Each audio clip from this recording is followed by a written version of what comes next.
Hi everyone, welcome back to another vlog. This one has taken me months to prepare. That's from finding all the photos, thinking back at all the horses, the opportunities, the trials, the tribulations, the whole thing. That is my riding story.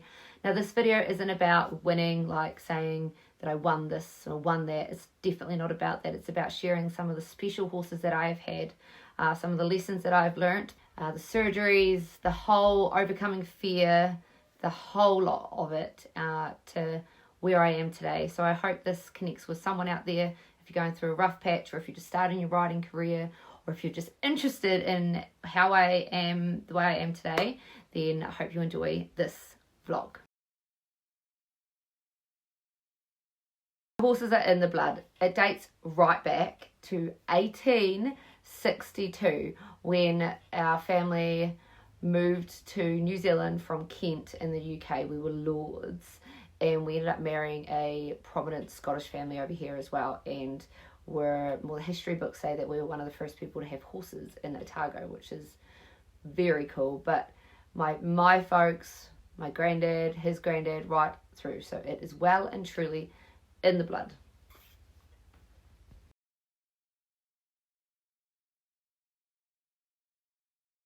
That brings us to our very first pony. I think I was one, maybe younger, when I got this pony, and one of my best friends now had the same pony, so it's very cool, and her name was Sally. Now I used to take her inside.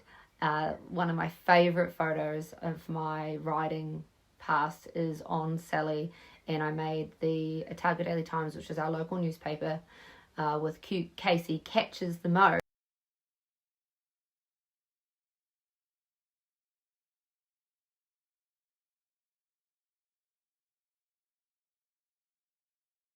And that brings us to my next pony, and I feel like this one is the big influential pony, and his name was Keith. He was the 24 pack pony, and I did everything on him, from AMP shows to gymkhanas. I started jumping with him. I took him everywhere. He was cool. He was really, really cool, and just the perfect pony for, well, I remember him to be the perfect pony for a child.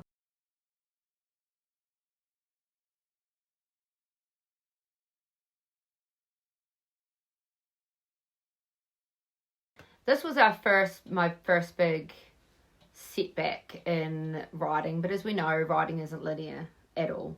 Success, life, everything isn't like this. So this was my first down, and I can't remember the horse I was on. It definitely wasn't Keith. We had sold Keith. We were riding bareback. My cousin came off. I went to go catch the pony, got off, went to get back on the pony, and I'm not very flexible, and I'm not very good at getting on from the ground, especially bareback. And the pony kind of went with my pony, took off with her pony, and I rolled over its back, and somehow it kicked me in the back of the head, under my helmet. I'm not sure. Anyway, I was knocked out cold. I woke up in hospital, and that was a really scary part. I was off school for months and months. I went to ICC clinic, and it was my first major kind of head injury. I'm surprised they never picked up something then, but they didn't. But that was, yeah, my first big down, and that is having a brain injury at 11 years old. So after months and months of rehab, and I was scared. I was scared of horses, and I went out, I think it might have been close to Christmas time, and I saw this little bay pony, and that's when Desmond.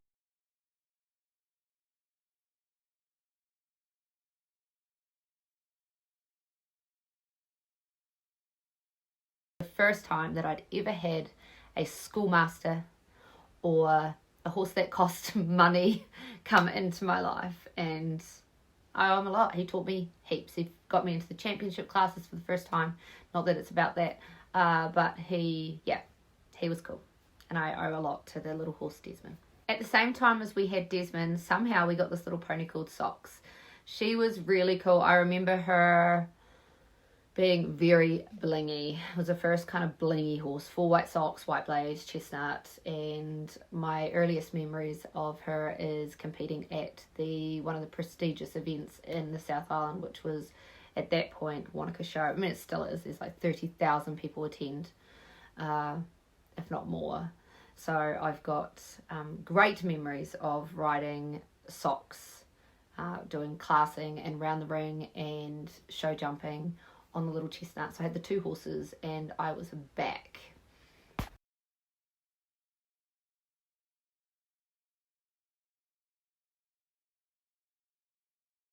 So Desmond kind of did his thing. He was old and he was retired, so we ended up he went to another home to help another young girl, and socks ended up getting sold as well. So I was looking for another pony, and we went a full-size pony, and we somehow found out about this little problemed pony. And I remember turning up to the house and the owners getting dragged down their road. we bought the pony, and she turned out to be an incredible jumper.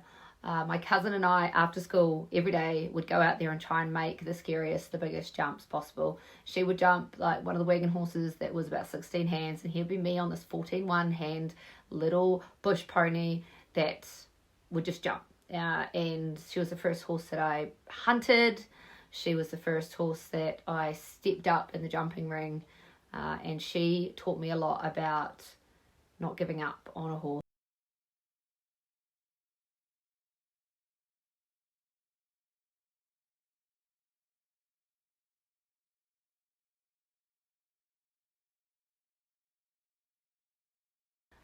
So we sold Gypsy to an amazing home. She was gone within 10 minutes of advertising her, which I'm not surprised. And I was horseless. And I thought we'd had a couple of horses that we produced. So we'd find problemed horses, and then I'd produce them and then sell them just to get money. So I could buy the tack, or we could go, because we don't come from money, that I had to work for it. And we ended up, at this point, I didn't have any horses. So I was looking at, we had a stud, granddad, and had a stud. So I looked out and I saw this broodmare, and she was an Appaloosa, and thought, well, let's get her rideable. And she was cool. I took her eventing. She didn't move very well, but at the end of the day, she was a horse, and taught me a lot about, a diamond in the rough, and that you don't need the fancy horses and you don't need all the fancy gear if you have a heart and a passion and a drive, and you can do anything. So although we didn't go up the ranks in eventing, we did the Pony Club, we did Springston Trophy.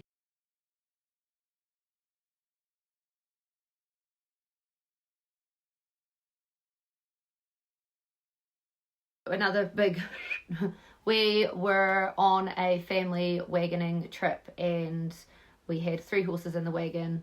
And they had a wagon accident. I was actually riding the morning of the accident, and I was freezing, and my granddad was on the wagon. So my granddad was on the wagon. There was a whole bunch of kids on the wagon that morning, but at lunchtime it was raining and cold, so we said the kids can go with my mum, and I was freezing, so I was riding Spotty Bum, I think, and I swapped with Granddad. So Granddad was on the wagon, my uncle was on the wagon, and Pops was on the wagon. So I swapped in, jumped in there, and I remember getting in a sleeping bag because I was freezing. And we were going down this hill, and the brakes snapped. So the horses ran down, and on the side of the hill, the final horse pulled the wagon over, and the one horse, which was wee fella, pulled away, and the other 2 were tied to the bar. And the other 2 were tied to it. So we lost 2 horses that day. We nearly lost me. My uncle ended up having to spend months in hospital. Pops got run over. It was hell. But it could have been much, much worse. So someone was definitely looking out for us that day. But that horse, wee fella, kind of came left in the paddocks, and I started riding him. And he was one of my first major heart horses. I loved him. He was everything that I wanted to buy but couldn't afford. He was big, grey, he was nearly 18 hands, he was flashy, he jumped beautifully, but unfortunately he passed away because of health reasons, but here is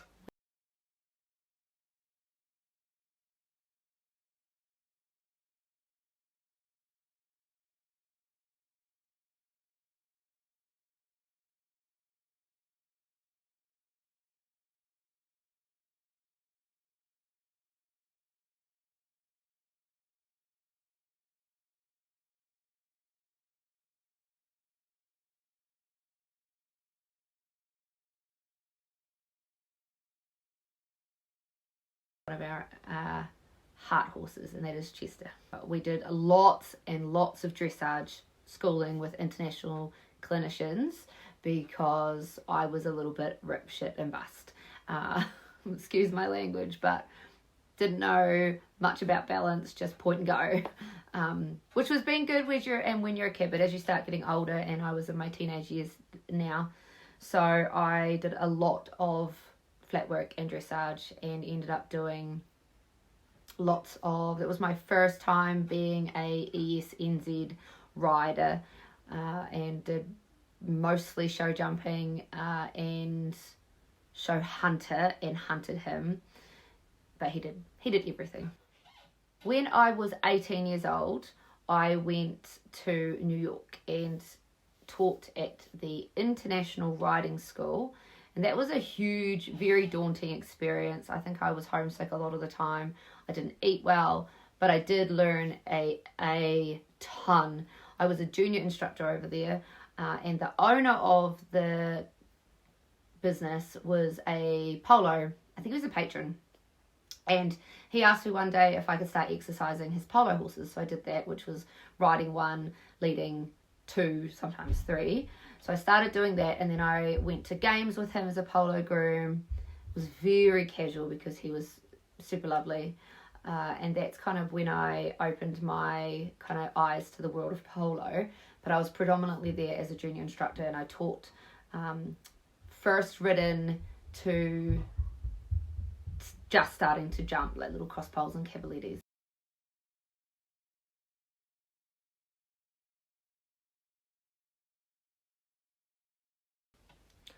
After I returned home from New York, I spent a bit of time just teaching.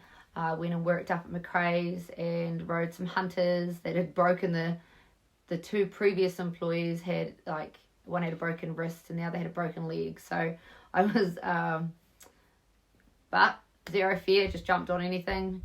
And then I was just fluffing around, not sure what I wanted to do. I knew I was going to university, but I thought I wasn't quite ready yet. So my cousin was working for the Packer family, who are billionaires in Australia, and said, we need more grooms, we need riders, get on over here. So I did, and did nearly 3 seasons there, on and off.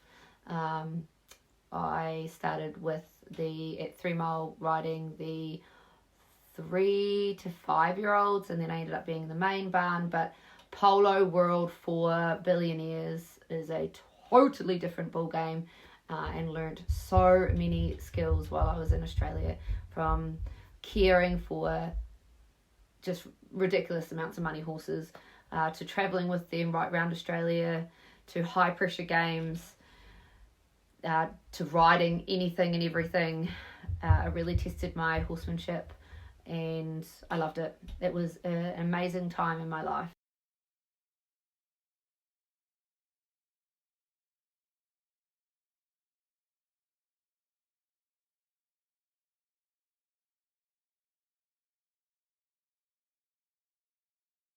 So a lot of my friends rodeoed, and I'd been involved in it a little bit with local barrel racing. I think my first one that I did, I was about 13 years old in Wanaka, because we were good family friends with the Robinson family.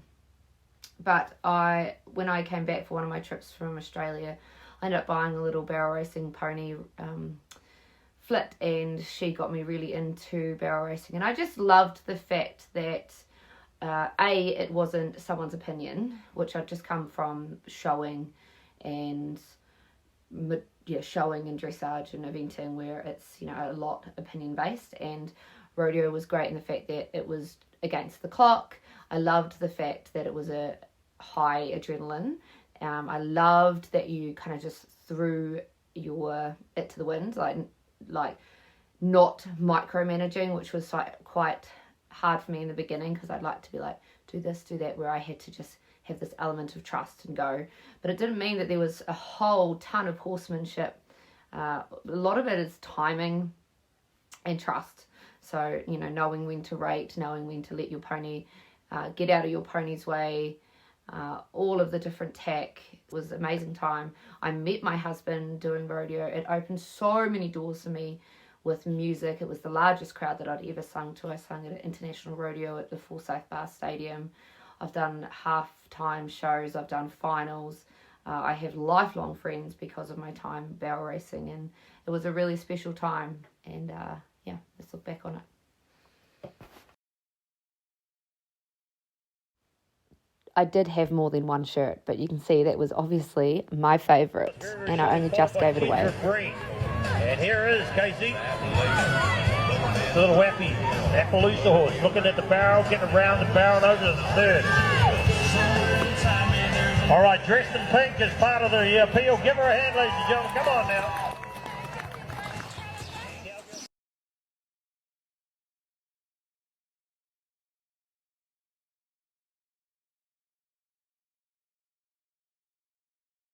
When I returned home from Australia for my final time, I saved enough money to buy a ticket to Alberta, and I had met my husband on one of my trips home from Australia.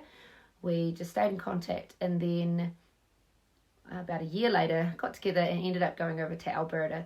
While I was over there, I spent a lot of time riding at the Carston Rodeo Academy, riding barrel racing horses, colts, trying different types of gear.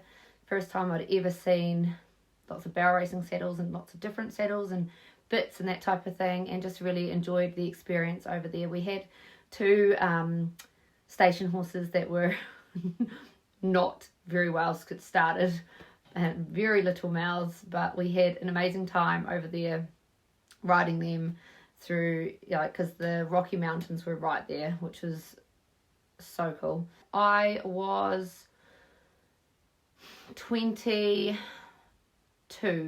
years old.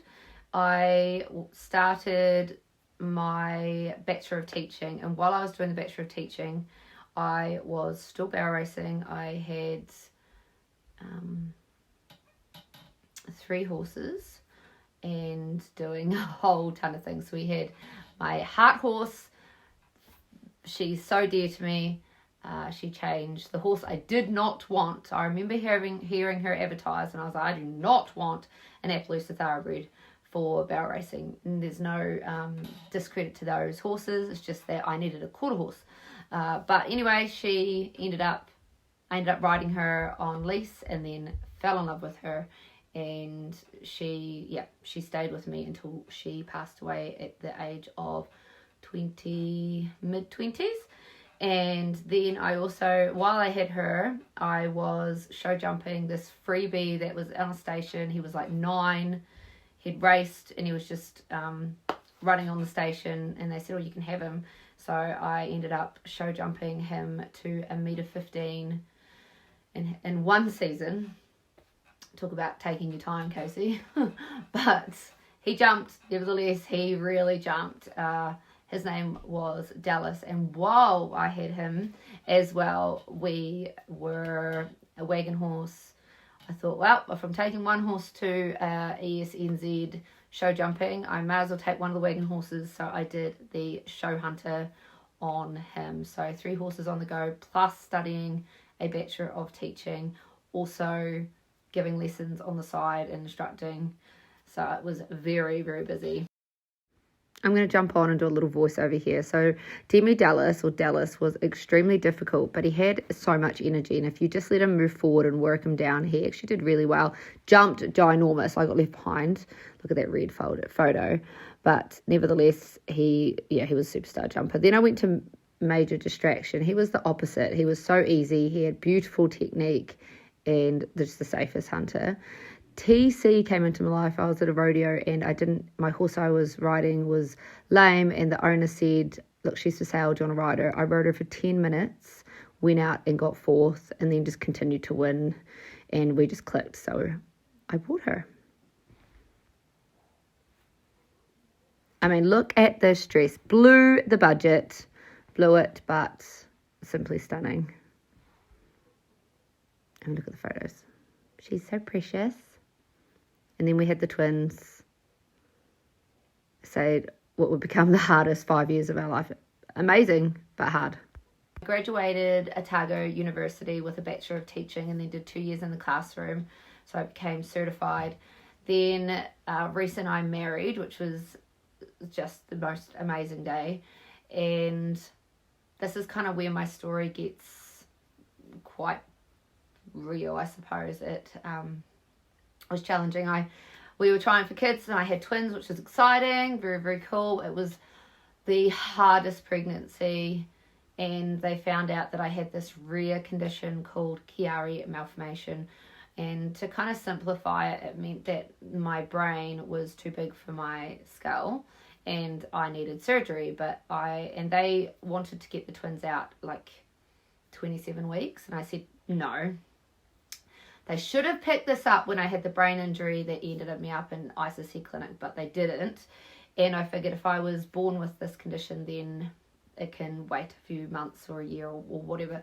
So we had the twins, and that was fine. I didn't do a lot of riding. I kind of still stayed a little bit. And then a year after the twins, they said that if I don't get surgery, I will run the risk of being paralysed between 5 to 10 years' time. So I had a brain surgery, and yeah, this was kind of, I got told that I would never ride again by so many doctors, and I had got in my head, I went down a rabbit hole of Google, don't do this, and all the bad horror stories. Turns out I was textbook, but in my head I could not fall off. I could not fall off. And when that's going through your head, a fear just overcomes you.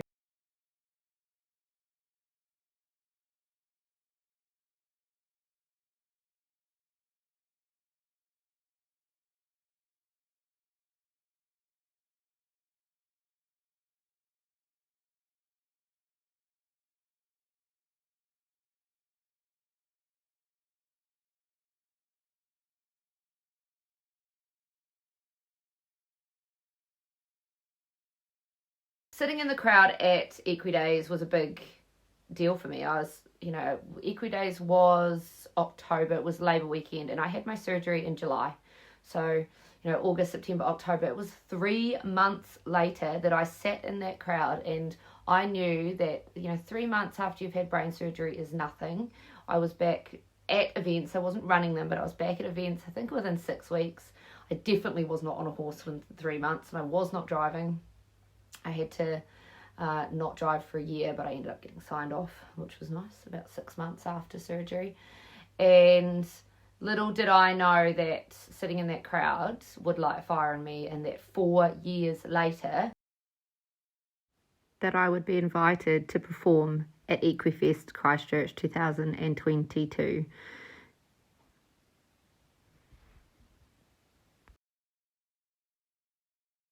On a horse that we didn't even have yet. I think he might have been at my family's house, but also I never imagined in a million years that I would go and perform in front of thousands of people, bridleless, get him to lie down, all the stuff, share our story, because one thing about Buddy is I do not get him to do anything he doesn't want to do. So he is a true partnership, and he does the things for me because of our connection.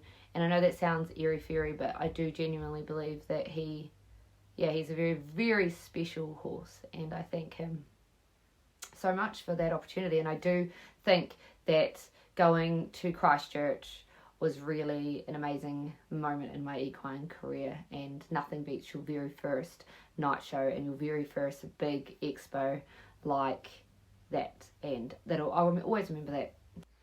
All right, I skipped forward 4 years, and in that 4 years was a massive time. So let's go back to 2018.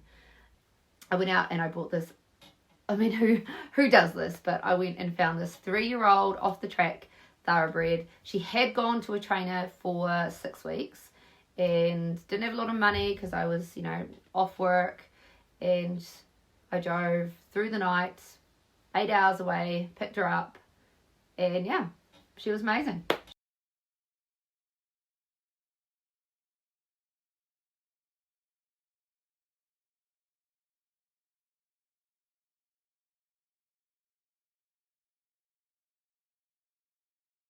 So here I was, a new mum. I had 1-year-old twins. Oh, they'd be 1.5. I was overcoming. I was still really nervous. I was just finding my groove back, having a new identity. I wasn't singing at this point, and I had started with a friend of mine, Southern Barrel Racing, a event series where young horses, where mums, where new people could come and trot round barrels or pattern their horses or just whatever they needed to do. And I was looking for sponsorship, so I emailed Wrangler Western Australia and said, do you sponsor? Thinking they can only say no. And they did. They said no. But what they did say, and I was like, yeah, right, okay. They're like, oh, we're actually looking to get more into New Zealand. Would you be interested in being an ambassador? Here's the form, fill it out and we'll get back to you. And I thought, righto. But I thought, what do I have to lose? So I filled out this form, which was their application, and within a couple of weeks later, I signed a contract that I am still with today. So that was 5 years ago, and I signed with Wrangler Western Australia. Wrangler, oh my goodness, that pink shirt that I lived in, that was a Wrangler shirt. I also signed with Thomas Cook Clothing, some boots behind me here, Twisted X, and Pure Western. So I'm extremely grateful for their support, especially at one of my darkest times where I didn't know who I was and I was still finding my feet. And to be with them now 5 years later is incredible. And this will be my 6th year with them. So.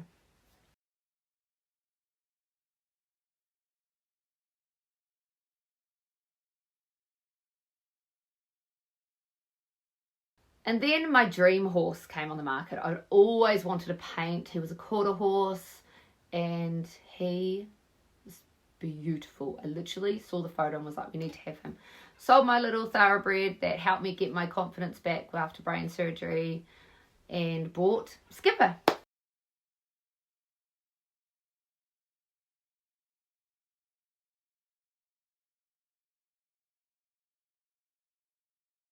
Restarted Skipper for me. He was amazing. He was he had a big puppy dog personality, like a big puppy dog. He would lie down, you could lie all over him. He had the coolest nature. But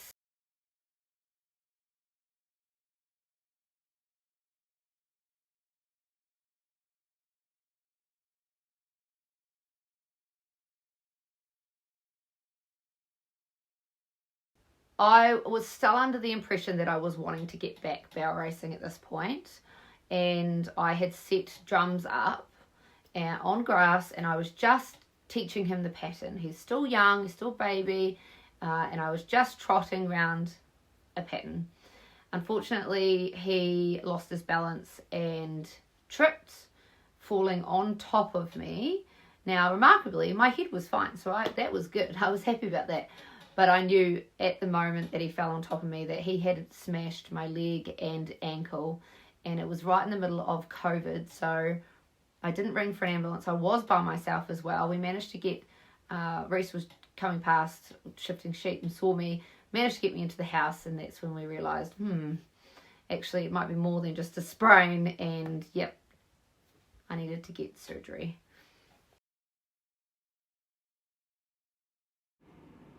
Here I was again, not being able to ride. So I explored liberty. I taught him how to bow, how to lie down, how to ride bridleless. I just enjoyed what I could do. This is where fear and anxiety and not being able to breathe and feeling like there's like something around my neck really came into it. I don't think I really processed having brain surgery. I don't think I'd really processed the whole thing until I broke my leg and ankle and spent 6 weeks away from home because it was COVID and we've got kids that have asthma, and I had to get weekly checkups at the hospital, so I ended up staying at my folks' place, and it was just a time that was my darkest time, to be honest. It was darker than brain surgery because I think I just finally everything had come to a head.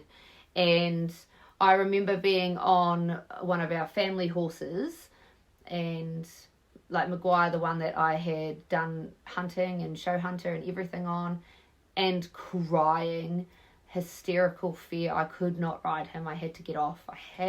So I spent a lot of time on myself to try and overcome fear. And I did.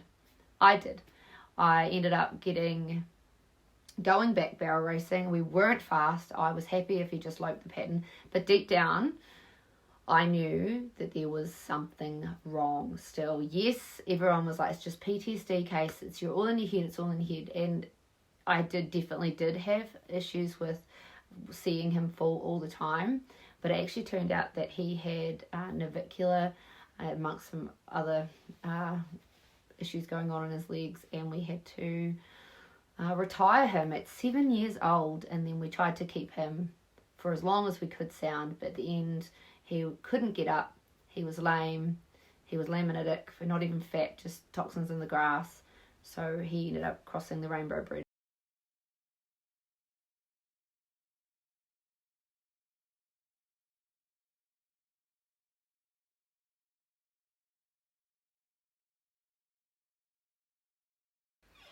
So to really help me with overcoming the panic attacks, the seeing myself getting fallen on top of, seeing the horse falling, feeling like I could not breathe.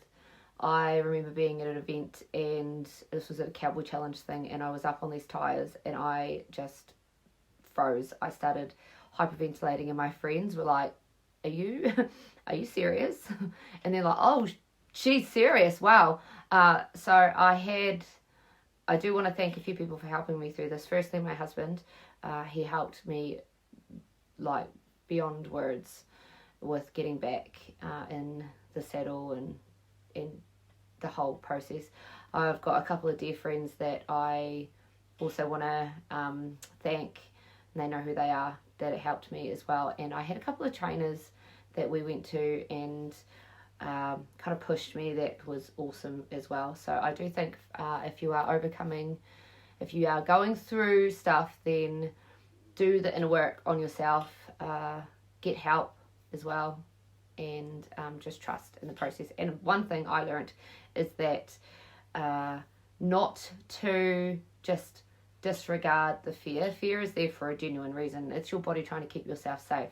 And for me, I had to learn whether the fear was genuine fear, as in my instincts were telling me to stop, to get off, to be aware, have attunement, or was my fear in my head, the stories, the negativity, the voices that I was hearing in my head, was that what was causing the fear? So the other two reasons. Now that when I teach and doing clinics, I always say kind of lean into the fear and really see where it's coming from. So one little advice. Enter Buddy. Crazy. He came into our life right in the middle of the brain surgery and the broken leg, and hubby, he was supposed to be bigger than he was, and my folks had him, and he was too small, and he was quite aggressive. He came off the float and he was double barreling, and he was really in fight or flight mode. And yeah, hubby started him and they did really, really well.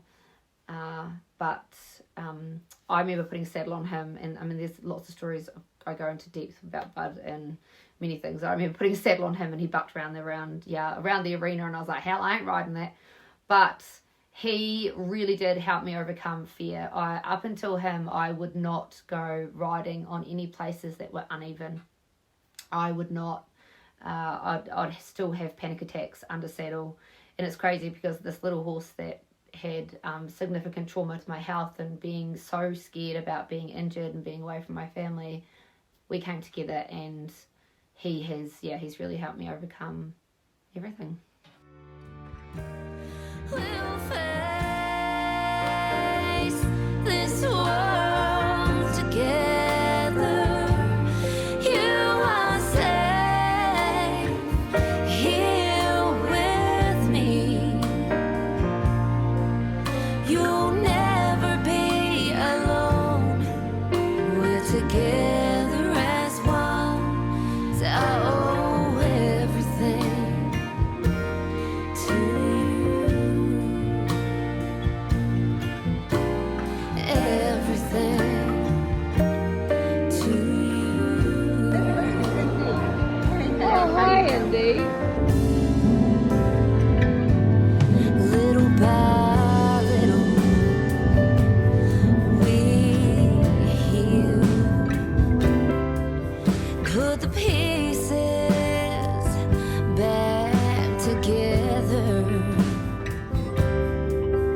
Found faith in knowing everything's meant to be. Now you hold my heart. We'll face this world together. You are safe here with me. You'll never be alone. We're together as one. 'Cause I owe everything to you. Everything to you.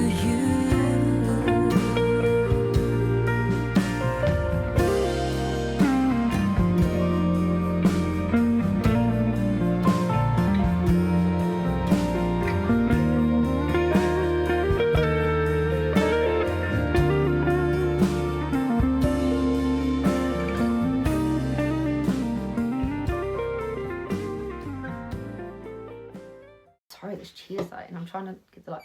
I've run equine retreats, horse treks that helped fund my music. That was an incredible time. I'm forever grateful for every horse trekking participant.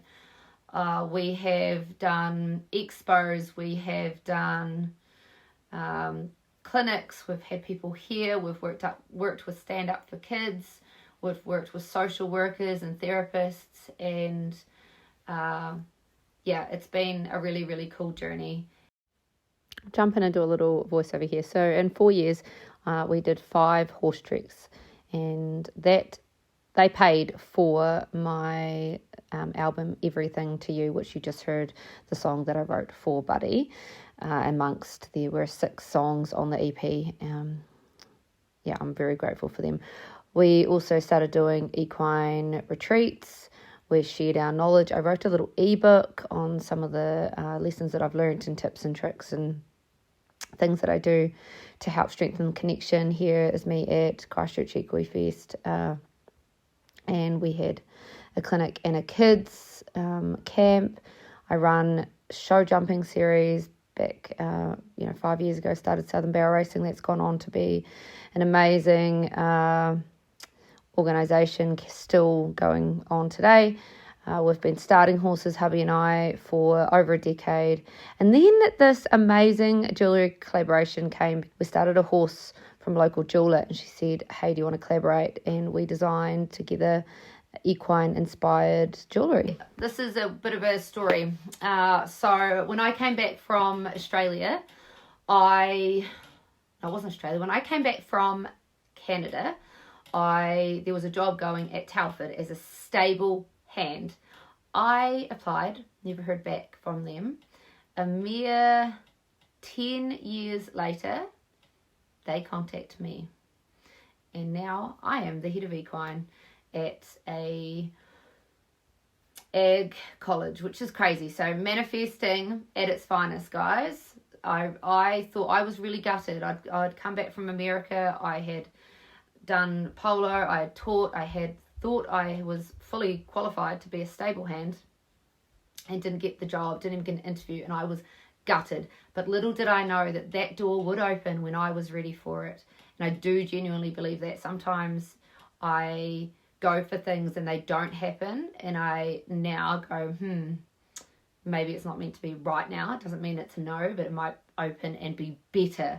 I'm really thankful for that. So now I am in my 3rd course at Telford, and it brings me so much joy to help students help achieve their goals, see them succeed in the equestrian industry, and just bring their own equine dreams to life, because you really can have a career in the equine world.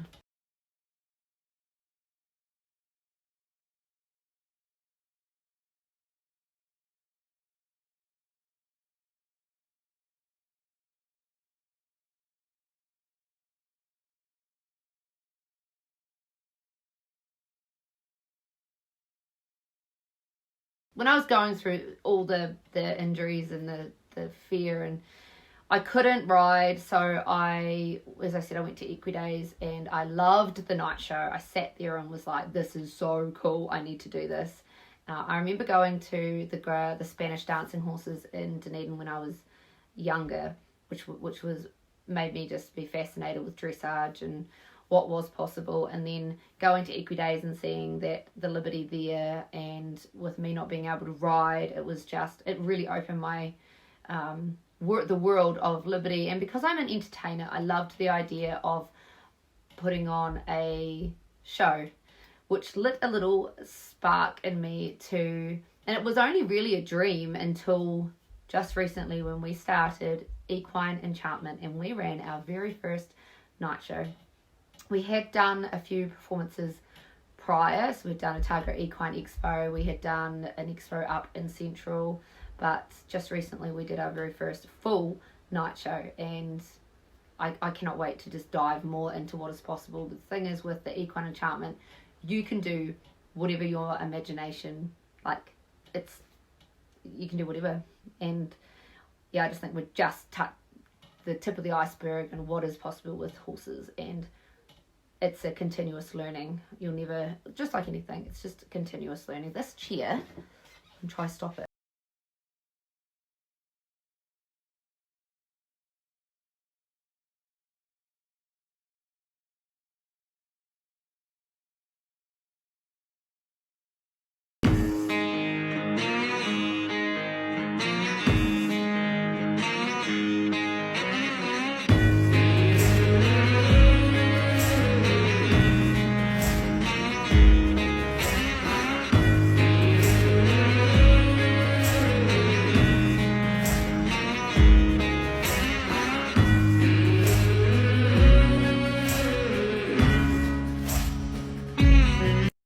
Alongside this, I'm also getting my ESNZ performance coaching, which is just something extra to go alongside my Bachelor of Teaching.